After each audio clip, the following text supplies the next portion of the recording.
ناظرین، اگر میڈیا کا، چاہے وہ مین اسٹریم ہو، چاہے وہ سوشل میڈیا ہو، چاہے وہ پرنٹ میڈیا ہو، اس کا صحیح استعمال اگر آپ نے کہیں دیکھنا ہے تو وہ ہمارا ملک ہے، یعنی ہمارا پیارا وطن۔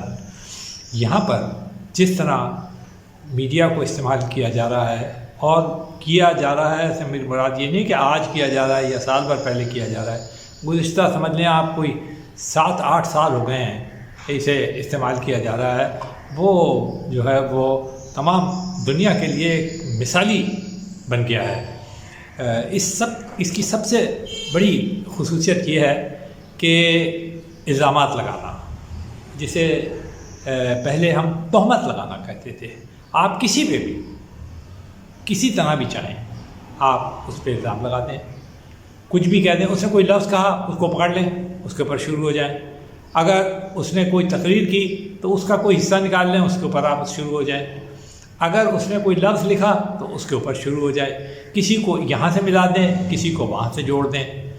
یہ جو ہے یہ ایک فن بن گیا ہے۔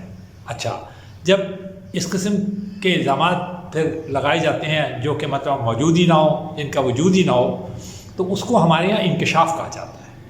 مطلب کئی دفعہ تو حیرانگی ہوتی ہے کہ اسے تحقیقاتی رپورٹنگ بھی کہی جاتی ہے۔ میں یہ نہیں کہتا، مستند رپورٹر بھی یہاں پہ ہیں، بہت سوچ سمجھ کے لکھتے ہیں، اور واقعی میں تحقیقاتی رپورٹ ہیں، بڑے نام ہیں ان کے، لیکن ایک بڑی جو ہے نا وہ فوج بھی تیار ہو گئی ہے ایسے لوگوں کی جو کہ الزامات کی تحقیقاتی رپورٹنگ کرتے ہیں۔ ادھر اس پہ لگایا الزام، اس پہ لگایا الزام، اس پہ تہمت لگائی، اس پہ تہمت لگائی، اور لوگ جو ہیں وہ اسے دیکھتے ہیں۔ اچھا، پھر اگر یہ اس میں ایک اور بہت بڑی یعنی فنکاری کہیں گے اسے، کہ اس میں ٹیکنیک یہ ہے کہ اگر کوئی یہ پوائنٹ آؤٹ کر دے کہ یہ آپ نے جھوٹ لکھا ہے، یعنی آپ نے کوئی تصویر لگائی ہے، یہ آج کی نہیں، یہ 2-5 سال پہلے کی ہے، یہ جو آپ نے دکھایا ہے کسی کے اوپر غلط سلط سا کوئی الزام، تو وہ آج کا نہیں ہے بلکہ 4 سال پہلے کا ہے، تو فوراً اس کو ڈیلیٹ کر دیا۔ اب آپ کے جتنے وہ فالوور ہوتے ہیں نا، وہ تو جناب بیٹھے اس کام کے لیے ہوتے ہیں۔ ادھر آپ نے لگایا، ادھر انہوں نے کلکنگ شروع کی، ادھر ٹرولنگ شروع ہوئی، اور ادھر اسے انہوں نے وائرل کرا، اور ادھر وہ لائکس جو ہیں اور وہ جو دیکھنے ویورز جو ہیں وہ لاکھوں کی تعداد میں فوراً پہنچ گئے۔ میں نے پہلے بھی کہا تھا 22 کروڑ کے اندر 4-5 لاکھ کا پہنچنا کون سا ایسا بڑا کمال ہے۔ ذرا آپ دیکھیں تو 0.005 بھی نہیں یہ بنتا ہے، یہ جو 5-6 لاکھ ہے یا ہزاروں کی تعداد میں جو لکھا ہوتا ہے نا 10K 50K اور یہ سب، یہ کچھ بھی نہیں ہے، یہ صرف ایسے ہی سب دکھاوا ہی دکھایا۔ ہو سکتا ہے کسی کی کمائی ہو رہی ہو اس سے، تو خدا اس کو خوش رکھے، اس کی اور زیادہ کمائی کرے، لیکن یہ جو سلسلہ ہم نے الزامات کا شروع کیا ہے، اور جسے ہم نے کہا کہ ایک زمانے میں تہمت کہتے تھے، یہاں پہ بڑا برا سمجھا جاتا تھا، تو کہتے ہیں اس نے الزام لگا دیا، اس نے تہمت لگا دی۔ اب یہ کہ ہمارے جو کورٹس تھے وہ الزامات یا تہمت لگانے کو یعنی ایک اس درجے یعنی اس کی سزا مقرر کرتے تھے جیسے کہ کوئی گناہ کیا انہوں نے۔ اور ہمارے اپنے قانون کے اندر بھی یہ ہے کہ اگر آپ کوئی جھوٹا الزام کسی پہ لگائے، الزام کا مطلب یہ ہوتا ہے کہ آپ نے ایسے ہی جھوٹا وہ کر دیا، نہیں تو اگر سچی بات ہے تو پھر تو آپ اس کے متعلق انکشاف کرتے ہیں، یا اس کے متعلق بتاتے ہیں، یا اس کی حقیقت آشکارا کرتے ہیں۔ الزام لگانا، لفظی الزام خود جو ہے وہ ایک جھوٹ کی نمائندگی کرتا ہے اور بتاتا ہے کہ یہ ایک جھوٹی چیز ہے۔ لیکن اب ان لوگوں کی بڑی مانگ بڑھ گئی ہے، لوگ تلاش کرتے رہتے ہیں، خاص طور پہ پولیٹیکل پارٹیز تو اس کی ان کے شرائیں ہیں کہ لے جی یہ تو جناب نہ صرف انہیں الزام لگانا آتا ہے بلکہ سوشل میڈیا پہ یہ فوری طور پر یہ الزام جو ہے یہ اپلوڈ بھی کر دیتے ہیں، اور پھر یہ اپلوڈ کرنے کے بعد اسے وائرل کرنے کی صلاحیت ہے۔ تو یہ تو بہت ہی گریٹ لوگ ہیں، اس سے تو پتہ نہیں ہم کتنے لوگوں کو کا ستیہ ناش کر دیں گے، کتنے لوگوں کا۔ اس میں کوئی شک نہیں ہے کہ بہتوں کی دل آزاری ہوئی، ان کے دل بھی ٹوٹے، اور بہت انہیں تکلیف بھی پہنچی، اور وہ کچھ کہہ بھی نہ سکے۔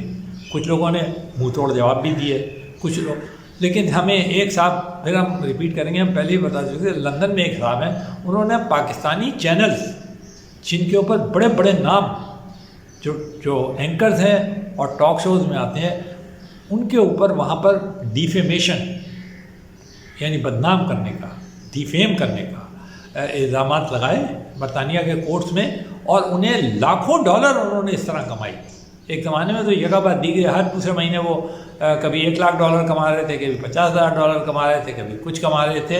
اب ذرا یہ سلسلہ شاید میرے خیال سے وہاں تھم گیا ہے، کیونکہ اتنے فائن ادا کرنے پڑے ہیں ان پاکستانی چینلز کو برطانیہ کے اندر، اور اتنے بند ہو چکے ہیں چینلز وہاں پر کہ اب وہ ختم ہو گیا۔ لیکن اب ایک نئی بات پیدا ہو گئی کہ وہاں برطانیہ، امریکہ ادھر ادھر کہیں جا کر وہاں پہ یہاں سے پاکستان سے چلے جاتے ہیں، اور وہ یہ پوسٹ کرتے ہیں کہ ہم پتہ نہیں کیا ہمارے پر پاکستان میں مصیبت آ جاتی ہے اگر ہم، ارے بھائی انہیں کوئی یہ بتائے کہ آپ سے زیادہ بڑے الزام لگانے والے اور آپ سے زیادہ اس قسم کے جھوٹے سچے انکشافات کرنے والے یہاں بھی بیٹھے ہیں۔ یہاں کوئی کمی نہیں ہے ہماری قوم کے اندر، اللہ کا شکر ہے اس میں ہم خود کفیل ہو چکے ہیں، اور خدا بھلا کرے اور ان سرپرستوں کا جنہوں نے آج سے 6-7 سال پہلے یہ جو ایک فلسفہ پیش کیا تھا، ایک میڈیا کا آئیڈیا پیش کیا تھا، 4th generation warfare, 5th generation warfare, جس کا بنیادی مقصد تو یہ تھا کہ ان کا کہنا یہ تھا کہ اس سے بھارت کو ہم شکست دے رہے ہیں، کشمیر کے اندر ہم ان کو تباہ کر رہے ہیں۔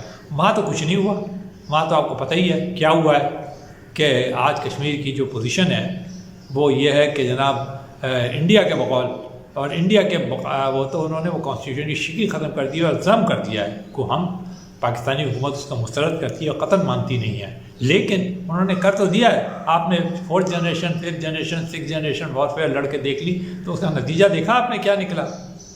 یا تو یہ ہوتا نا کہ اس کے نتیجے میں وہ بیک فٹ پہ چلا جاتا بھارت، اور وہ آپ سے کہتا ہے خدا کے واسطے آؤ مذاکرات کرو بیٹھ کے، کوئی نہ کوئی حل نکالتے ہیں، یا کشمیریوں کو ہی کوئی فائدہ ہو جاتا، ان کے اوپر ہی کوئی ظلم و ستم ختم ہو جاتا، جس کو کہ آپ روز اپنے ٹی وی کے اوپر دکھاتے رہتے ہیں اور جن کے دن بناتے رہتے ہیں آپ۔ تو ان میں سے تو کچھ نہیں ہوا۔ ہاں وہ 5th generation 4th generation warfare جو وہ ہمارے اوپر الٹی پڑ گئی۔ اب ہم نے کیا کیا کہ وہ الزامات، وہ تہمتیں، وہ جھوٹے انکشافات کر کے ہم نے آپس میں نفرتیں پیدا کر دی۔ وہ لوگ جو ایک دوسرے کے ساتھ ملتے تھے، ہنستے تھے، بولتے تھے، ان کے سیاسی ڈفرینسز ہوتے تھے، پھر وہ بھول کے پھر وہ فون کر کے کہتے ہیں بھائی کہ آ جانا کل شام کو کھانے کے اوپر، چائے کے اوپر، یا فلانی جگہ وہاں پہ بیٹھ کے گپ شپ کریں گے۔ اب وہ ایک دوسرے کی شکل سے بیزار ہو گئے، نفرت کرنے لگے ہیں۔ تو ہم نے اس 5th اور 6th جنریشن وارفیئر کے اور ان الزامات اور تہمتوں سے یہ فائدہ اٹھایا ہے کہ ہم نے آپس کے اندر نفرتیں پیدا کر دی۔ ارے بھائی اختلاف، سیاسی اختلاف، تو یہی تو جمہوریت ہے۔ حسن کو کہہ چھوڑیں آپ کہ جمہوریت کا حسن کیا ہوتا ہے، لیکن یہی اسی کا نام تو جمہوریت ہے کہ ایک پارٹی ہوتی ہے وہ کچھ کہتی ہے، دوسری پارٹی کچھ کہتی ہے۔ یہ بھی صحیح ہے کہ وہ ایک دوسرے کے اوپر کبھی کبھی انتہا پہ بھی چلے جاتے ہیں۔ وہ یہاں تک ہوتا ہے، آپ نے باہر بھی دیکھا ہوگا، لوگ کرسیاں اٹھا کے مار رہے ہوتے ہیں پارلیمان کے اندر، لیکن لڑتے ہیں، جھگڑتے ہیں، سب کچھ کرتے ہیں۔ لیکن چلیے قومی مفاد نہ صحیح، آپس میں، کیونکہ ان کا بھی تو مفاد اسی میں ہے کہ وہ پارلیمان میں رہے، نہیں تو ان کی کیا اوقات ہے؟ اگر ایک آدمی پارلیمان میں نہ رہے اور سیاست سے بھی باہر نکل جائے اور کہتا بھی وہ اپنے آپ کو سیاسی لیڈر یا سیاستدان ہے، تو پھر جب وہ اس کی سیاست ہی ختم ہو گئی، اس کی لیڈری ختم ہو گئی، وہ پارلیمان جو اس کو جب تک آپ پارٹی میں ہیں اور باہر ہیں تو آپ مستند نہیں ہیں۔ جس دن آپ پارلیمان میں آ جاتے ہیں، لوگوں کا ووٹ لے کر منتخب ہو کر آ جاتے ہیں، نمائندے بن جاتے ہیں، چاہے آپ کونسلر ہو، چاہے آپ سینٹ کے ممبر ہو، چاہے نیشنل اسمبلی کے ممبر، اس دن آپ باقی میں ایک معتبر ہو جاتے ہیں، کیونکہ آپ کے پیچھے ایک حلقہ ہوتا ہے جس کے اندر 2 لاکھ، 4 لاکھ، 5 لاکھ تک ووٹر ہوتے ہیں۔ تو آپ اگر یہ سمجھ رہے ہیں کہ نہیں آپ نمائندے بن گئے، الزامات لگا کے سوشل میڈیا میں بیٹھ کے آپ لوگوں کو یہ 5 کے، 6 کے، 50 کے، 30 کے، 70 کے دکھا کر، ارے بھائی اگر آپ نے یہ دیکھنا ہے تو یوٹیوب کے اوپر جا کے دیکھیے۔ میں اپنے ملک کی تو بات جو کہ نہیں کرتا، لیکن اگر آپ اپنے پڑوسی ملک کو دیکھ لیں، انہوں نے کتنی کامیابی سے اسے استعمال کیا ہے کہ آج آئی ٹی کے اندر پوری دنیا کے اندر ان کی دھوم ہے۔ بنگلور کا نام کس لیے مشہور ہے؟ آئی ٹی کے لیے تو مشہور ہے۔ انہوں نے اپنے نوجوانوں کو کس کام کے لیے لگایا؟ پیسہ کمانے کے لیے، روزگار کمانے کے لیے، ٹیکنالوجی حاصل کرنے کے لیے، نئی نئی باتیں، لیکچر، تعلیم آپ دیکھیں ہر چیز یوٹیوب پہ اور ایسے فورمس کے پر موجود ہے. اور صرف یہ تو میں بھارت کی بات بتا رہا ہوں کیونکہ وہ ان کی زبان جو ہے وہ انگریزی یا ہندی ہے جو کہ کسی حد تک ہمارے کو سمجھ میں آتی ہے. لیکن اگر آپ چائنا میں جائیں, آپ اور دوسرے پڑھے لکھے ملکوں میں جائیں تو وہ انہوں نے جس طرح سے استعمال کیا ہے اور پھر نوجوانوں نے اسے جس طرح آگے بڑھا کر اسے فائدہ اٹھایا ہے ٹیکنالوجی کے اندر, جیسی جیسی انوویشنز کی ہیں, وہ انسان کو حیرت زدہ کر دیتی ہے. یقین نہیں آتا کہ آج دنیا کہاں سے کہاں پہنچ گئی ہے. جب وہ سنتے ہیں تو پھر ہم اسے بہت بڑا انکشاف اور بہت بڑی خبر کے طور پہ پیش کرتے ہیں کہ جی یہ ہو گیا ہے. لیکن صرف اتنی سی بات آپ کو بتا دیں کہ آئی ٹی کی لیڈرشپ کس کے پاس ہے آپ کو پتہ ہے. اگر ہم یہ کہیں گے تو پھر کوئی کھڑا ہو جائے گا, کہے گا جی جناب یہ دیکھو جی یہ اب ملک دشمنی کر رہے ہیں. لیکن حقیقت اپنی جگہ ہے, اسے آپ ٹال نہیں سکیں گے. آپ نے اپنے نوجوانوں کو کس کام کے لگایا ہے؟ 5th جنریشن وارفیئر کے لیے, اس کام کے لیے, ٹرولنگ کے لیے. آپ نے ان کو لگایا ہے منہ توڑ جواب دینے کے لیے, آپ نے لگایا ہے انہیں بد اخلاقی کے لیے. تو ان بیچاروں کو کیا ملا؟ اور ابھی ہم نے خبر پڑھی تھی کہ جناب کوئی KPK کے اندر کوئی 1500 یا 2000 لوگوں کو ہٹا دیا گیا ہے. فیڈرل گورنمنٹ کے اندر اتنے لوگوں کو نکال دیا گیا. آپ نے انہیں سکھایا کیا تھا اس دوران سوائے یہ الزامات لگانا, منہ توڑ جواب دینا, ٹرولنگ کرنا اور یہ چیزیں؟ یہ آئی ٹی ہے؟ کسی جا کے پوچھیں.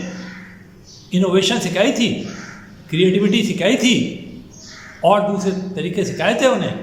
جب آپ نے انہیں یہ سب سکھایا ہی نہیں تو اب ان کی روزگار بھی ختم ہو گئی ہے, تو وہ کہاں جائیں گے, کس کے پاس جائیں گے؟ ہم تو بلکہ یہ کہیں گے کہ گورنمنٹ کو چاہیے کہ بجائے اس کے کہ ان کے ساتھ کوئی بہت یعنی سخت قدم اٹھائے. جو کچھ کر دیا انہوں نے انہیں معاف کر دے. یہ ینگ لوگ ہیں, نوجوان لوگ ہیں, اتنی سمجھ نہیں تھی انہیں, جس نے انہیں استعمال کیا اس کا اصل میں قصور تھا. نئے نکلے تھے ڈگریاں لے کر, نوکری کی بھی ضرورت تھی, پیسے کی بھی ضرورت تھی. آپ انہیں کم از کم یہ چیزیں آتی تو ہیں نا, پتہ تو ہیں انہیں کہ موبائل فون کیا ہوتا ہے, لیپ ٹاپ کیا ہوتا ہے, آئی ٹی کیا ہے, اپلوڈنگ کیا ہوتی ہے اور فوٹو شاپنگ کیا ہوتی ہے. تو آپ انہیں کو بہتر ان کے کریش ریفریشر کورسز کرائیں تاکہ یہ نوجوان بھی جیسے ہمارا پڑوسی ملک بھارت ہے اس کی نوجوانوں کی طرح دنیا بھر میں ان کی مانگ بڑھے, ان کی ورتھ بڑھے, اور نہ صرف یہ اپنے لیے خود کمائیں اور ایک یوزفل بن سکیں ساری زندگی کے لیے, بلکہ یہ اپنے ملک کے لیے بھی وہ کام کر دکھائیں جس سے کہ ملک کا نام بھی روشن ہو اور ملک کو وہ میرے مبادلہ یا وہ پیسہ بھی ملے جو جس کا کہ ہم حقدار ہیں. کیونکہ ہماری 60% آبادی نوجوان ہے, تو ہمارا یہ حق ہے کہ ہماری 60% آبادی جو ہے وہ کریٹو کاموں میں لگے, انوویٹو کاموں میں لگے. ان کاموں میں یہ فلانی جنریشن وارفیئر اور دھماکی جنریشن وارفیئر کے اندر انہیں کیا مل رہا ہے؟ نہ انہیں خود کچھ مل رہا ہے, نہ ملک کو کچھ مل رہا ہے. حد یہ کہ اس پارٹی کو بھی کچھ نہیں ملے گا الٹیمیٹلی. جو کر کے دیکھ تو لیا عرب اسپرنگ کے اندر لوگوں نے. آج سارے عرب لوگ جو ہیں سر پکڑ کے بیٹھے ہیں, کوئی عرب اسپرنگ کا نام نہیں لیتا. آپ جا کے دیکھ لیں, کوئی ملک ایسا ہے جو نام لیتا ہے. اور جن لوگوں نے نام لیا تھا آخری یمن تھا, وہاں بھی جنگ بندی ہو گئی ہے اب ایران اور سعودی عربیہ کے معاہدے کی وجہ سے, وہ ابھی سب ختم ہو گیا ہے. تو اب تھم جائیں, ان نوجوانوں کو اس راستے پہ لگائیں جس سے انہیں کچھ ملے, کچھ انہیں یہ واقعی میں وہ کام کر سکیں جو کہ آئی ٹی چاہتا ہے, جو آئی ٹی کا تعلیم اور فن ہے.